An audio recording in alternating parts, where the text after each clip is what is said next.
Le Seigneur soit avec vous. Bonne nouvelle de Jésus-Christ selon Saint Jean.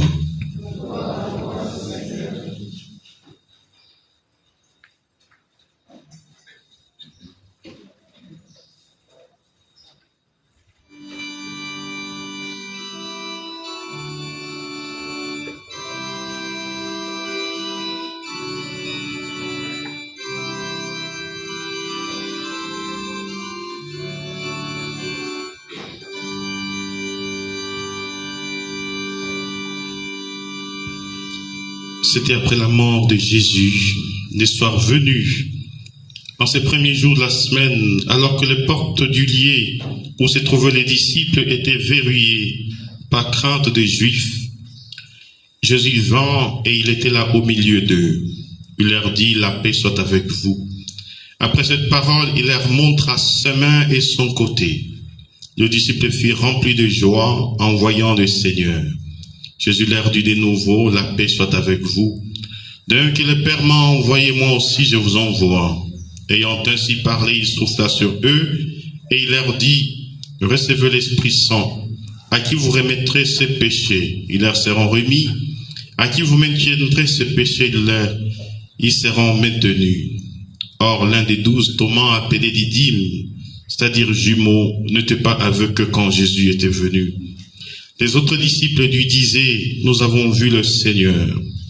Mais il leur déclara, si je ne vois pas dans ses mains la marque des clous, si je ne mets pas mon doigt dans la marque des clous, si je ne mets pas la main dans son côté, non, je ne croirai pas.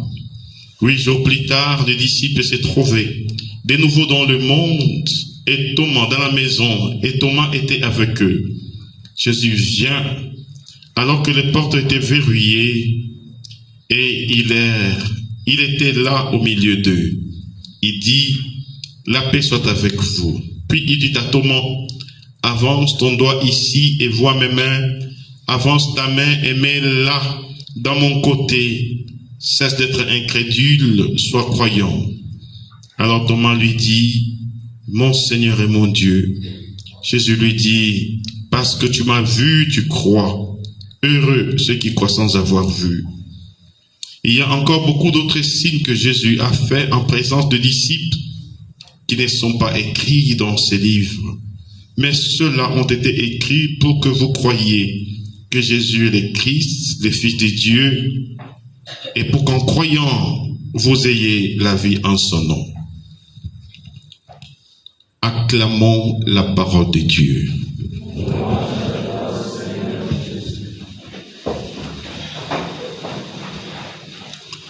Réjouis-toi Marie, pleine de grâce, le Seigneur est avec toi. Tu es bénie entre toutes les femmes, et Jésus, le fruit de ton sein, est béni.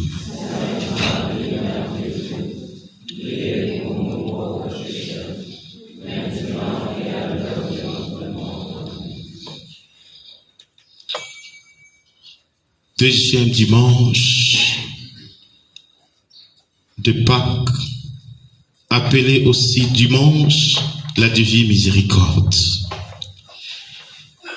Aujourd'hui, vous voyez ce tableau qui a été peint pour décrire la vision de Sainte Faustine. J'aimerais tenir mes propos autour de 3 points importants. D'abord, le tout premier point, l'origine et la nature de cette fête, la miséricorde divine. Il s'agit de présenter cette fête sur le plan historique et de voir pourquoi est-ce qu'elle a été instituée. Le deuxième point, c'est cette bénédiction, cette louange de l'apôtre. Par deuxième lecture, béni soit les dieux, le Père de notre Seigneur Jésus-Christ, qui, dans sa grande miséricorde, nous a fait renaître grâce à l'espérance en la résurrection de son Fils Jésus. On pourrait dire que la miséricorde divine est le lieu de notre naissance. Comment comprendre cette naissance qui relève la miséricorde de Dieu? Le deuxième point, Le troisième point, nous allons essayer de voir dans la première lecture et dans l'évangile le fruit qui découle de cette miséricorde. Alléluia. Amen. Alléluia. Amen. Bonne fête la divine miséricorde. Mes chers frères et sœurs, cette divine miséricorde, cette fête qui a été instituée par le pape Jean-Paul II, relève avant tout de révélations que Jésus a faites à une religieuse qui s'appelle Sainte Faustine. On dit qu'elle est une Polonaise, mais quand on voit bien, elle est lituanienne. On l'a découvert quand j'étais encore jeune séminariste. Nous avions fait un pèlerinage missionnaire en Lituanie, en passant par la Pologne. On a quitté la France avec les véhicules jusqu'en Pologne, l'Europe de l'Est. C'était la première fois où, en arrivant en Lituanie, je voyais qu'à chacun de mon passage, tout le regard était fixé sur ma personne parce que j'étais le seul Africain, le seul Noir. Il est rare de voir un Africain. Il est rare. Il y a des enfants qui venaient me toucher, des grandes personnes qui venaient me toucher pour voir à quoi je ressemblais. Vous voyez, mes chers frères et sœurs, lorsque nous sommes arrivés en Lituanie, nous avions visité les couvents de la sœur, nous avions vu même son lit. Vu la taille de son lit, elle ne devrait pas être grande. Quand Jésus a commencé à se révéler à elle, c'était des révélations d'ordre privé. Elle avait un journal dans lequel elle écrivait toutes les paroles que Jésus lui disait. L'une des paroles qui avait marqué le pape Jean-Paul II, parce que le pape Jean-Paul II, en tant que Polonais, il allait tout le temps en Lituanie, sont deux pays très voisins, et il allait rencontrer cette religieuse. Alors l'une des paroles que Jésus lui avait dites et qu'il avait écrites dans son journal, j'aimerais que le deuxième dimanche de Pâques soit consacré à ma divine miséricorde. Ce dimanche-là, j'ouvrirai les portes de l'enfer.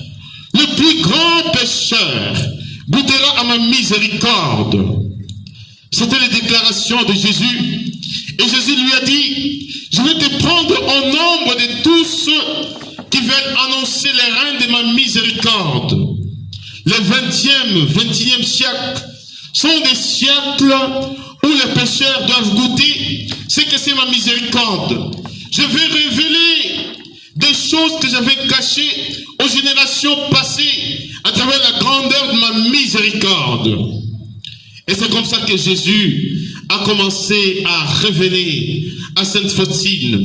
Le pape Jean-Paul II, lui-même, en étant en contact, en relation avec Sainte Faustine, il va prononcer une parole en disant, c'est la miséricorde de Dieu qui a dessiné mon pontificat. C'est la miséricorde de Dieu qui a dessiné mon histoire.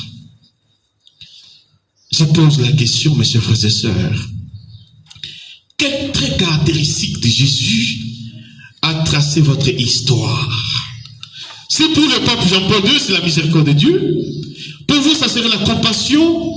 Pour d'autres, ça serait la foi. Pour d'autres, ça serait l'amour. Pour d'autres, ça serait le miracle. Pour d'autres, ça serait les guérisons. Mais quel trait distinctif de Jésus qui a tracé votre histoire? Alors, à ce moment-là, le pape Jean-Paul II n'était pas pape. Il était évêque de Cracovie. Et lorsqu'il a été élu pape, en passant, je vais vous dire une chose. Le pape Jean-Paul II avait reçu deux prophéties.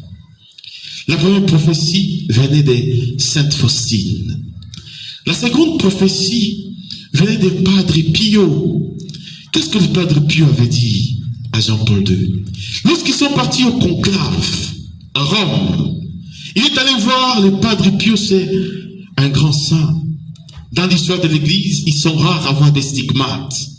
Le Padre Pio lui a dit, tu prendras un billet aller simple, parce que c'est toi qui seras pape. Carole Wojtyla n'a pas cru. Alors, il a pris un billet aller-retour.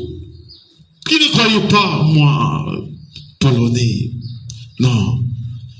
Et quand il est arrivé, voilà quand la fumée blanche est sortie. C'était le pape Jean-Paul II. Donc, des prophéties qui se sont accomplies. Celle de Sainte Faustine et celle. Alors, c'est comme ça que le pape, tout en étant pape, il a dit non.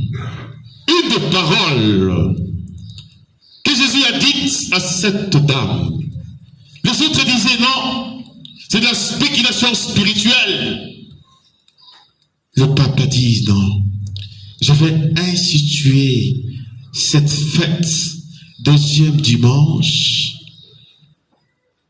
de Pâques. Ça sera la fête de la divine miséricorde. Alléluia. Alléluia.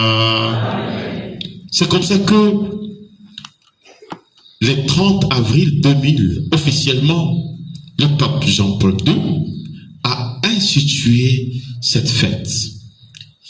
Dans d'autres pays, quand vous arrivez dans nos maisons, Haïtia, là nous avons un petit tableau. Haïtia, c'est un grand tableau. La veille, il y a 60 000 personnes qui viennent veiller au sanctuaire. Et qu'est-ce que Jésus avait dit à Sainte Faustine?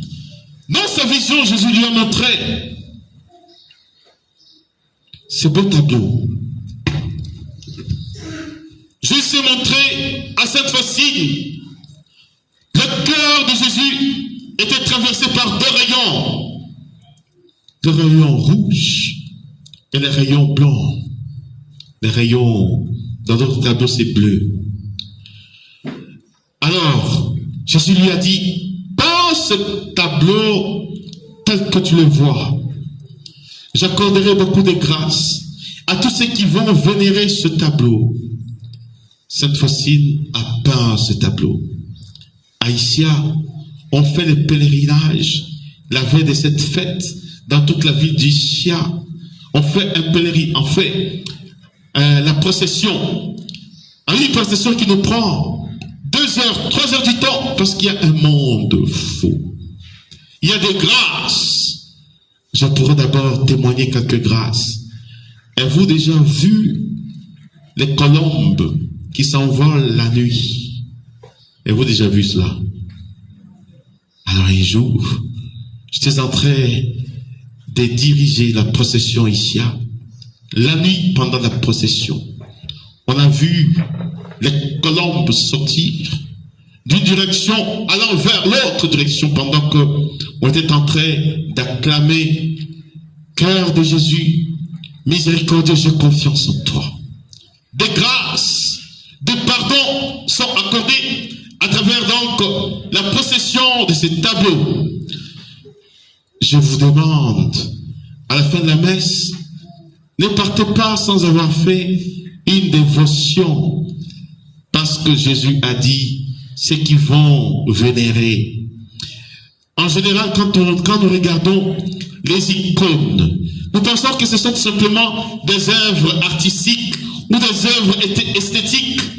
Mais et pourtant, lorsque ces œuvres sont bénies, ces œuvres communiquent des grâces, des contemplations, des grâces, des paix, des pardons.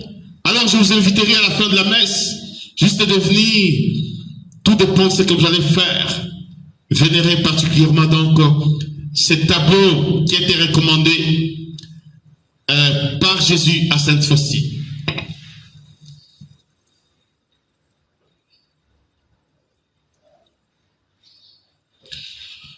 Voyez, le pape Jean-Paul II est décédé la veille de la célébration de la Divine Miséricorde. Après avoir dit le vêpres, la Divine Miséricorde, et c'était en 2005.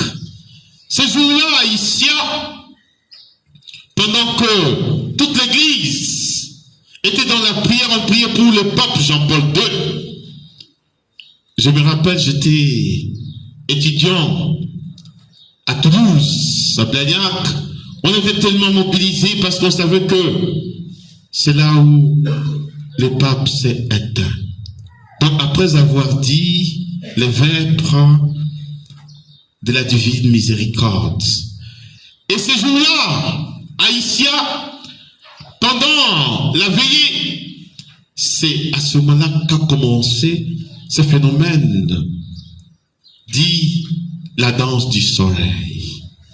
À 5 heures du matin, on voit le soleil qui transparaît et le soleil commence à rejeter ses rayons sur la foule.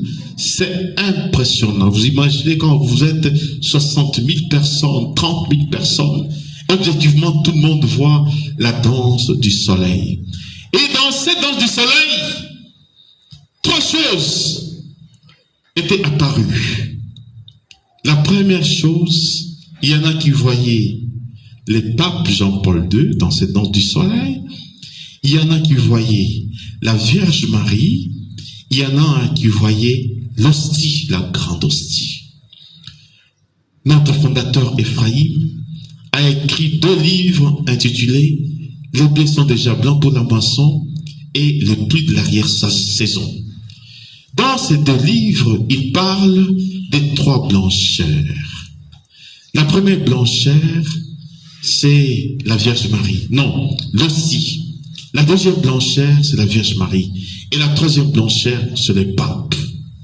C'est son expérience qui donne. Il était protestant. Pour quitter le protestantisme vers le catholicisme, il a été marqué par ces 3 choses. D'abord, Jésus qui lui avait parlé. Le pape était, Ephraïm, avec tant d'autres pasteurs, ils étaient invités à Rome. C'était une rencontre écuménique. Alors c'était le pape Paul VI qui avait convoqué cela. Il voyait le pape Paul VI, un homme grand, mince, au milieu d'une grande foule. En tant que pasteur protestant, il s'est dit, comment est-ce que Dieu a choisi un homme si faible comme ça au-dessus de toute l'église? Et une voix lui a dit, c'est celui-là, le successeur de l'apôtre Pierre. La voix intérieure lui a dit. C'était la première chose qui a marqué son passage. Deuxième chose, il passait devant l'église.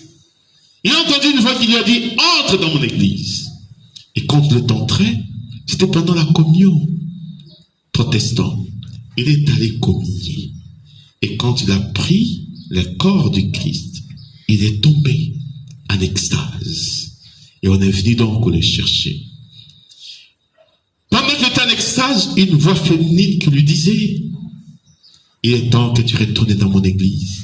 Il est temps que tu retournes dans mon église. Et c'est plus tard qu'il dira, cette voix féminine, c'était la voix de la Vierge Marie.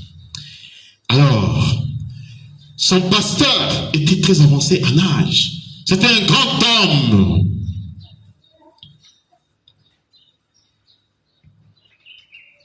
Il se disait qu'après lui, c'était Ephraïm qui allait être au-dessus de son église. Et quand Ephraïm, cette voix était très forte et qu'il a pris la décision de faire ce passage du protestantisme au catholicisme, Dieu a parlé à son pasteur en disant, quand Ephraïm viendra, dis-lui de faire ce qu'il veut faire, c'est ma volonté. Alors quand il est allé voir son pasteur, avant même qu'il le lui dise, le pasteur l'a embrassé très fort. Il lui a dit, je ne te condamne pas, fais ce que tu veux. Ça vient de Dieu, même si c'est douloureux pour moi. Il lui a donné la bénédiction. Ephraïm a compris que c'était le temps. C'est comme ça donc qu'il a quitté l'église protestante et il a intégré l'église catholique. Alléluia. Alléluia. Si Ephraim n'avait pas obéi à cela, moi je ne serais pas là, je ne serais pas au béatitude, vous ne serez pas là. Est-ce que vous comprenez cela? Est-ce que vous comprenez cela?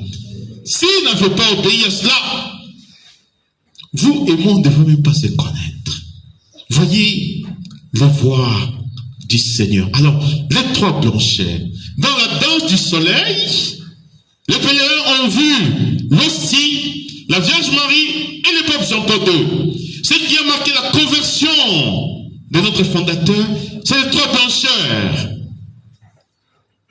L'hostie, Jésus-Christ dans sa présence réelle, la Vierge Marie et le pape. L'Église, elle est une sainte et apostolique. Alors vous voyez maintenant, c'est à moi, Sainte Faustine. Aujourd'hui, la divine miséricorde, c'est le deuxième point. Qu'est-ce que c'est la miséricorde de Dieu pour le monde? Essayons d'abord de comprendre cela dans ses racines hébraïques. Le mot miséricorde, il y a deux mots pour dire miséricorde. Il y a recette, dites recette. Recette. Raramim. C'est ces deux mots-là. Recette, c'est d'abord la bonté de Dieu. Quand Dieu veut faire miséricorde, c'est l'expression de sa bonté. Il nous manifeste d'abord sa bonté. Quand il guérit, c'est parce qu'il est bon. Et nous comprenons pourquoi est-ce que tout ce que Dieu a créé est bon. Jésus nous dira, pourquoi un petit bon? Dieu seul est bon. Et c'est cette bonté qui est l'attribut même de son être qu'on appelle la miséricorde, recette. Le deuxième mot, c'est raramim. Raramim, ce sont les entrailles d'une mère. Or, les entrailles d'une mère, c'est le lieu d'accouchement. Quand Dieu fait miséricorde, la miséricorde ne consiste pas tout simplement à pardonner les péchés. Non, la miséricorde, c'est le lieu de notre enfantement, de notre renaissance spirituelle. Nous comprenons pourquoi le lien entre cette miséricorde et son étymologie en hébreu. Quand l'apôtre Paul nous dit, béni soit Dieu le Père de notre Seigneur Jésus-Christ, qui dans sa grande miséricorde nous a fait renaître. Alors, quand Dieu fait miséricorde à l'humanité, il nous accouche. C'est le lieu d'accouchement. Nous comprenons pourquoi l'apôtre Paul nous dit, Galates 4, 19, mes enfants, vous que j'enfante à nouveau, dans la douleur, afin que le Christ soit formé au-dedans de vous. Essayons de comprendre cela. Le salaire du péché, c'est? Le salaire du péché, c'est?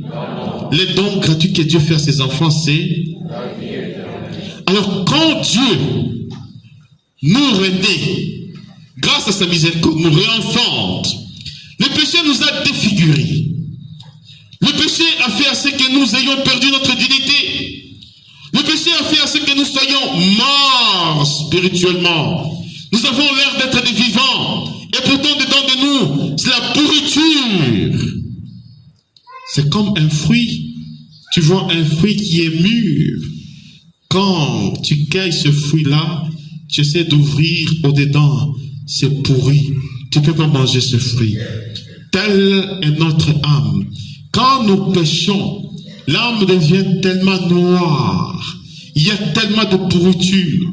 Or, le corps qui enveloppe cette âme, nous avons l'apparence. Nous mettons des produits, nous mettons la poudre, nous mettons les laits de beauté. Nous paraissons beaux. Mais ce n'est qu'une apparence.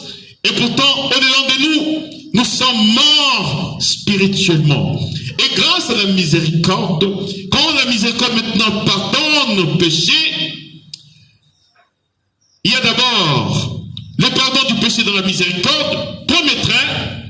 Deuxième trait, notre dignité est restaurée, car il n'y a que le péché qui nous fait perdre la dignité. Notre dignité est restaurée en Jésus-Christ. Et troisième trait, dans dans sa miséricorde, nous avons maintenant une vie nouvelle. La miséricorde devient maintenant les lieux où Dieu nous donne la vie. Parce qu'à cause de nos péchés, nous étions morts. Mais les dons de sa miséricorde, Dieu nous donne maintenant la vie. Comment se manifeste cette vie? Ce n'est pas la vie. On marche, on mange, on boit. Non! Cette vie nouvelle te donne les désirs, la soif de les chercher, de les prier, de faire toujours de bons actes. Et lorsque, au-dedans de toi, il y a toujours ce désir-là de faire du bien, sache très bien que tu as la vie au-dedans de toi. Parce que tous, nous sommes marqués par 3 sortes de vies. Amen, amen, amen, amen. Nous avons la vie humaine. L'ennemi premier de cette vie humaine, c'est la mort. L'ennemi second de cette vie humaine, c'est la maladie. Et toute maladie peut conduire à la mort. Alors, le fondement aussi de cette vie humaine, c'est la dignité. Et tous nous devons protéger et privilégier cette dignité parce que tous nous sommes créés à l'image comme à la ressemblance de Dieu. Devant Dieu, il n'y a pas de sous-hommes. Le racisme est une grande ignorance.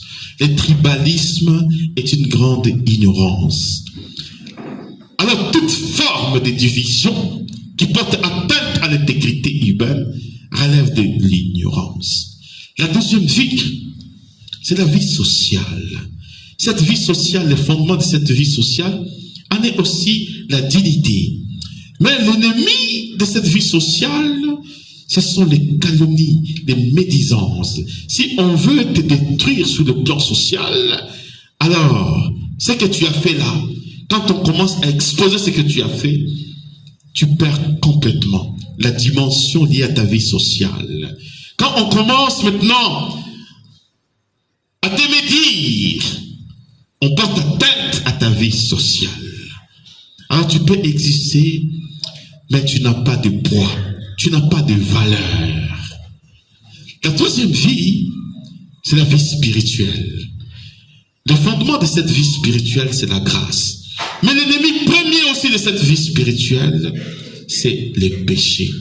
Alors lorsque maintenant nous parlons la véritable vie que nous donne la miséricorde de Dieu, c'est avant tout cette vie spirituelle qui dit non au péché et qui dit oui à la grâce. Et comment est-ce que tu pourras savoir que tu es un homme spirituel, un homme spirituel? Sans cela, mes chers frères et sœurs, tu n'es que soma, tu n'es que charnel. Alors parce qu'il y a toujours le désir de la chair qui domine au-dedans de toi. La gourmandise, l'orgueil, la haine, la jalousie, les disputes. Tu es incapable de vivre spirituellement.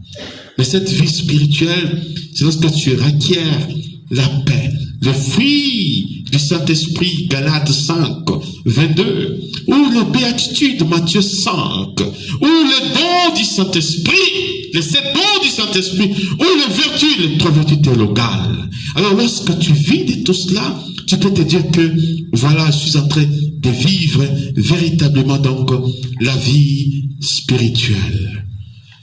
Amen, amen, amen, amen, amen. Qui sont ceux-là qui veulent renaître à nouveau grâce en l'espérance de la résurrection de Jésus-Christ par la miséricorde de Dieu notre Père?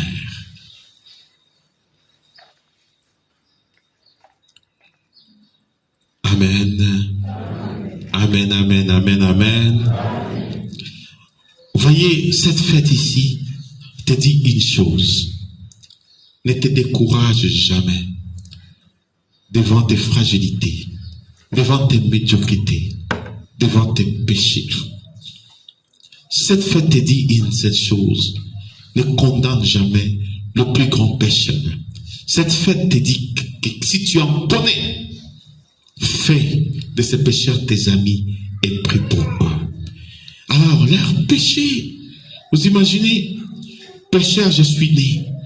Si on comptait mes péchés, tout ce que je fais, Le nombre de mes péchés dépasserait le nombre de mes cheveux. Le nombre de mes péchés dépasserait le nombre des sables de la mer. Mais comme nous dit la petite Thérèse de l'Enfant Jésus, tout ce péché-là ne constitue qu'une goutte d'eau dans l'océan d'amour. Alors, si tu peux prendre, moi, si j'avais commis tous les crimes possibles, je garderai toujours la même confiance, car je sais que cette faute n'est qu'une multitude, cette multitude de fautes n'est qu'une goutte d'eau dans l'océan d'amour. Médite ces paroles si tu ne connais pas. Essaie de les intégrer dans ta vie. Essaie de voir les péchés qui te séparent de Dieu et offre-les.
Ce qui sauve le monde,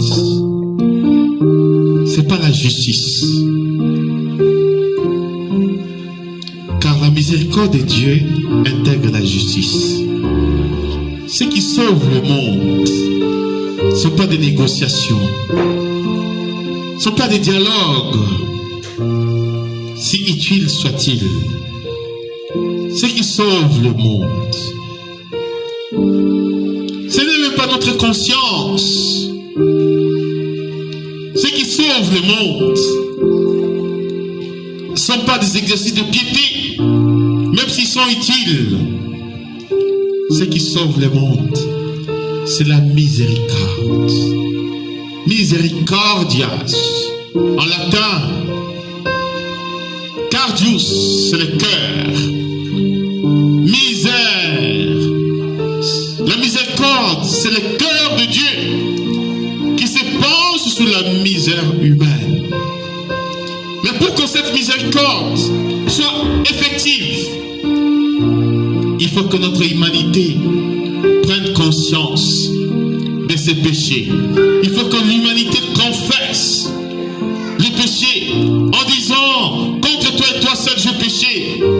À ce moment-là, le cœur de Dieu qui se penche sur notre misère nous relève de toute forme de misère, de pauvreté, de faiblesse, de péché, en nous rendant notre dignité de filles de Dieu. Quels sont les fruits, mes chers frères et sœurs, de cette miséricorde? Quels sont les fruits? Je pourrais en relever 4 qui constituent les 4 piliers de la vie fraternelle.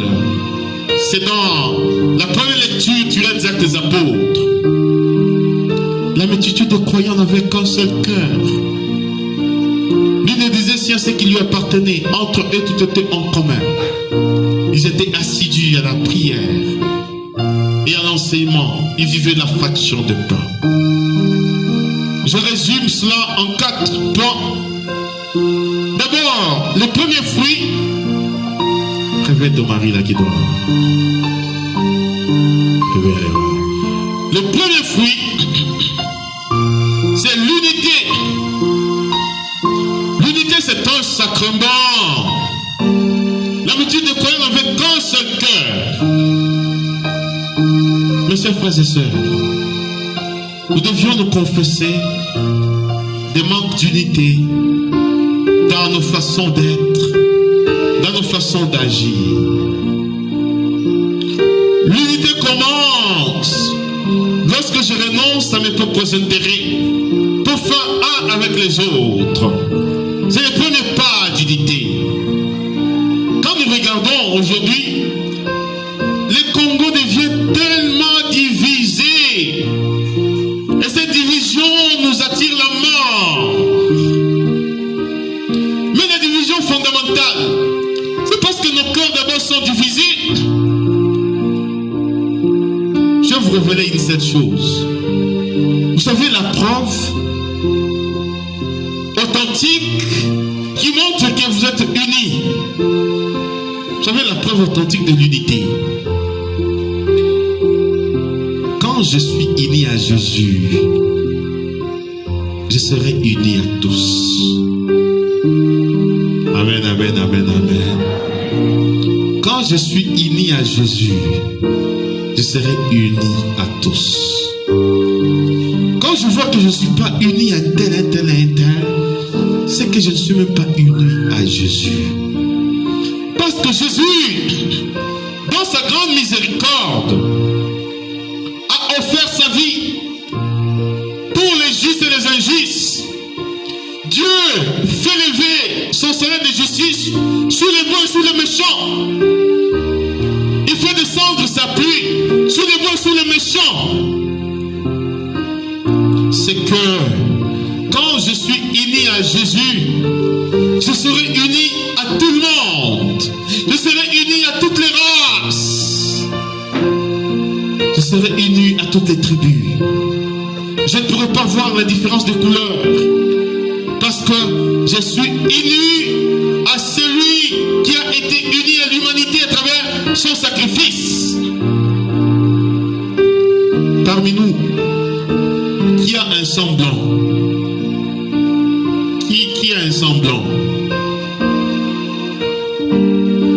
Ah bon? Qui a un semblant? Nickel, toi tu as un semblant. Tu dis oui. Ok, on va vérifier. Viens, je vais te piquer, je veux voir le sang qui est au-dedans des doigts. Si c'est du blanc ou bien du noir. Viens, je vais te piquer. Ah, tu refuses. Ton sang a quelle couleur? Nickel. Rouge. Voilà, ton sang est couleur rouge. Qui a un sang noir? Qui a un sang noir? Alors voyez, nous avons les grands prêtres qui est en train de s'élever pour tout dans les sanctuaires. Non pas avec le sang de beaucoup de jeunes taureaux, mais avec son propre sang, par son propre sang. Il nous a acquis une rédemption éternelle. Mes chers frères et sœurs, si c'est par le seul sang par lequel nous avons été sauvés, si ton sang est rouge, qui coule dans tes veines, dis-toi que tu es appelé à aimer tout le monde et à être en union, en communion avec tout le monde. Amen, amen, amen, amen. Amen, amen, amen, amen. J'ai un enfant spirituel. D'ici quelques jours là, il viendra, malheureusement il ne viendra pas ici, mais ils vont s'arrêter à Kinshasa. Sa maman est une Congolaise, son papa c'est un Belge. Sa maman, tout en étant congolaise, mais elle est très raciste. Ses enfants qui sont métis, elle n'a jamais voulu que ses enfants se marient aux Africains, toujours des blancs. Un jour, cet enfant vient me voir et dit, mais mon père, je ne comprends pas ma maman. Elle est noire. Alors moi, je vais faire la différence. Tous mes frères et sœurs se sont mariés aux Belges. Moi, je vais prendre une Africaine. En plus, une Congolaise. Là, je rejoins. Je ne comprends pas. Et en plus, nous prions. Il a pris une Congolaise. Il n'y a pas longtemps, j'ai parlé avec la famille. Parce que ça fait longtemps, même son maman s'est tout posé. À ce qu'ils viennent au Congo. Ils ont déjà pris les billets. Dit mon père, tel jour, c'est moi qui cherche ça. C'est pour mon père, pardon, est-ce que tu aurais besoin de quelques appareils? Dis-nous, on va tout apporter. J'ai dit, oh, merci Seigneur. Alors j'ai fait même mes commandes. Voyez, mes chers frères et sœurs, quand tu es uni à Jésus, tu es uni à tout le monde. Parce que le principe, la multitude de croyants n'avait qu'un seul cœur. Ils ne disaient sien ce qui lui appartenait.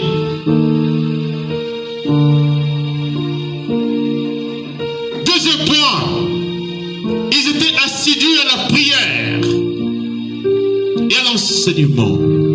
Le fruit de cette miséricorde, mes chers frères et sœurs, c'est la prière communautaire. Il y a la prière individuelle, mais la prière communautaire, la prière familiale, la prière collective. Là où 2 ou 3 sont réunis, moi je suis au milieu d'eux. Et ils étaient assidus. Ne prie pas. Aujourd'hui, demain, tu te dis, non, parce que j'ai prié hier. Aujourd'hui, je ne prierai pas. Assidu. La persévérance. Parce que la prière, c'est toujours le lieu du rendez-vous. Quand Dieu nous fixe le rendez-vous à telle heure, il nous attend là. Si je viens en retard, j'ai déjà raté le rendez-vous. Parce que notre Dieu est un Dieu d'ordre. Troisième pilier, il veut la fraction de pain. C'est l'Eucharistie. Mes chers frères et sœurs, combien nous devions l'Eucharistie, source et sommet de la vie chrétienne. Combien cette Eucharistie doit être au centre de notre vie. Vous connaissez une sainte qui pendant 50 ans n'a vécu que de l'Eucharistie. Vivait juste petite aussi. Vous connaissez son nom? Vous connaissez son nom?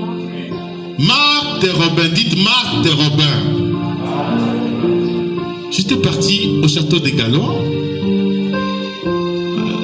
Toutes ces mystiques-là ne devraient pas être vraiment grand détail. Quand j'ai vu aussi les lits de Marthe Robin, c'était à peu près 1m40. Des petites tailles. Il a été au début de l'impulsion du renouveau charismatique. La quasi-totalité des fondateurs des communautés nouvelles sont passés par Marthe Robin. Vous savez, pendant 50 ans, Marthe Robin n'a vécu que des l'hostie. Monseigneur Maurice Konakwasi, qui était mon évêque en Côte d'Ivoire à Daloa, m'a donné ce témoignage. Dit, Père Pi, un jour, j'étais prêtre en France, j'ai fait pèlerinage à Rome, de retour, je suis allé voir, je suis passé par la France, je suis allé voir Marthe Robin au château des Gallois. J'avais concélébré à la messe. Écoutez très bien. Alors, le prêtre qui avait célébré, il m'a donné Jésus pour aller apporter à Marthe Robin. Il y avait l'acolyte qui m'accompagnait parce que je ne connaissais pas sa chambre, sa maison. Alors j'arrive, on frappe à la porte. D'abord, moi, Africain, je n'ai jamais vu Marthe Robin. Il était encore prêtre. Hein? Devant la porte, j'entends quelqu'un de l'intérieur avec une voix forte. Monseigneur Maurice Konakwasi, Konakwasi, entre. Quelqu'un qui ne t'a jamais vu. C'est comme la sœur José la première fois quand nous sommes arrivés. Elle a commencé par nous saluer par nos noms. Elle ne nous avait jamais vus. Entre. Je tremblais. Alors, je voulais commencer à faire, je confesse à Dieu Tout-Puissant pour lui donner la communion. Et quand j'ai ouvert le corporal, la communion n'était pas là. Je me suis culpabilisé, je voulais sortir en disant, on m'a dit, ne t'en fais pas. Il est déjà au-dedans de moi. Quand les prêtres apportaient la communion à Marthe Robin, Jésus s'envolait de main de prêtre pour entrer. Elle dit, il est déjà au-dedans de moi. Et mon Seigneur, qui est abbé, Konakwasi a commencé à trembler. Il dit, ne tremble pas, c'est mon ami, il est déjà au-dedans de moi.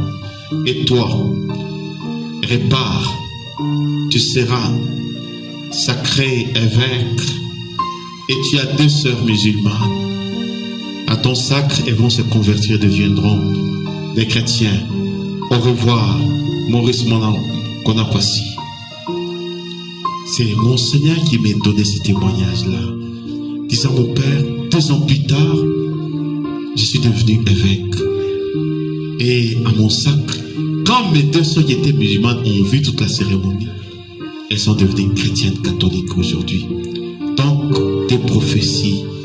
Alors, vous voyez, l'habitude de croyants en vue.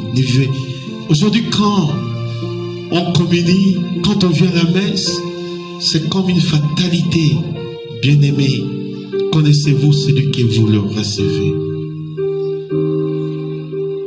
Quatrième pilier, la communion. Voilà. J'étais assidu à la prière.